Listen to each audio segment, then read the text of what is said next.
think often as women we feel the pressure to look pretty, be in the heels, and pressures that men don't necessarily have on stage. Of course we want to look good on stage, but the priority has to be the sound.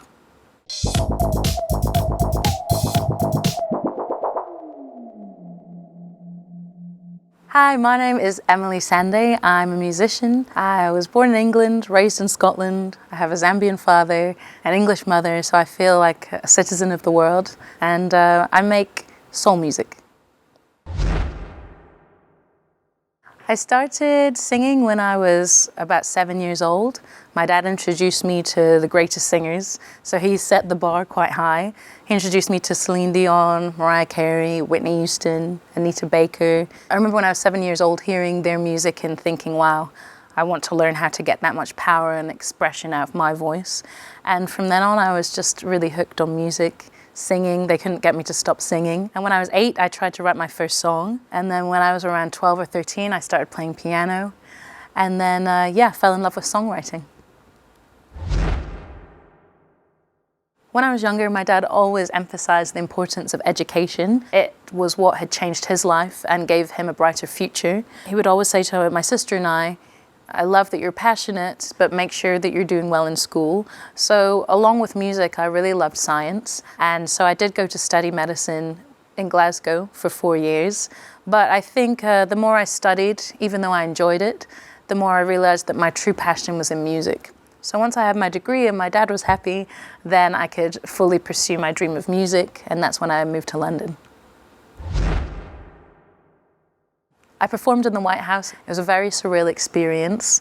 I was there to honor Carole King, who is a very, very big inspiration of mine as a songwriter. And she was receiving an honor for her songwriting abilities. She was the first female to win the award. Barack Obama was there, Michelle Obama was there.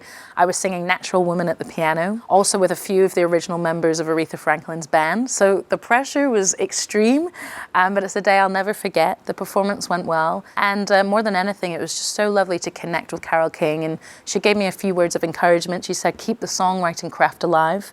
It's dying and we need people like you to keep writing and keep the tradition. So those are words that will always stay with me. When my dad used to introduce me to singers, he would always really emphasize that it's about being an artist. I think often as women we feel the pressure to look pretty, be in the heels, and pressures that men don't necessarily have on stage. So he would show me artists that were phenomenal in what they were doing, and they were creating, again, a world.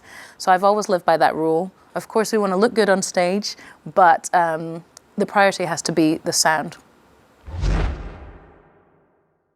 There's many songs I wish I'd written, but I'd say the first one that comes into my head, Isn't She Lovely by Stevie Wonder. That's a brilliant song. I wish I'd written that one. It's sometimes very hard to write happy music. When you're in your emotions and you feel sad or heartbroken, sometimes it all comes out through the music. But when you really want to capture a happy emotion and not make it too cheesy, it can be very difficult. And I think Stevie Wonder is the perfect artist. He does it so well.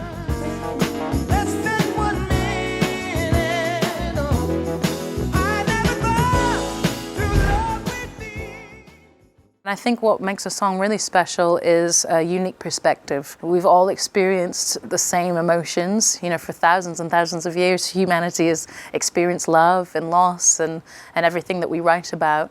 So it is quite a challenge to offer a new perspective and a new personal angle. But I think that's what makes a very special song, when somebody makes you think about love in a whole new way, in a way that you've never thought about it before.